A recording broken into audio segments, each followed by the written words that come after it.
El Ministerio Fiscal también ha dicho que los lazos amarillos y esteladas no son símbolos compartidos por toda la ciudadanía de Cataluña. La foto del rey tampoco. Y preside incluso esta sala. El Ministerio Fiscal ha dicho que son hechos notorios. Sí, lo que no sabemos por qué han pedido testigos si eran tan notorios. Después ha dicho el Ministerio Fiscal algunas cosas que son relevantes. Dice que hay una falta de respeto institucional. Sin duda que la ha podido haber.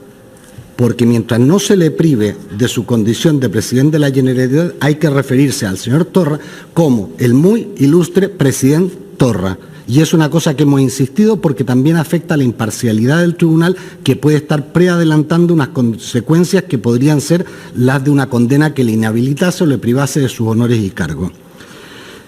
Y dice que la JEC, acogiendo los argumentos de la representación de Vox de esta mañana, dice que la JEC es un ente que tiene competencia porque es suprarregional, lo cual no sería si se hubiese habido una ley electoral catalana. Ya, es que eran elecciones generales. Tampoco lo hubiese tenido si hubiese una ley catalana.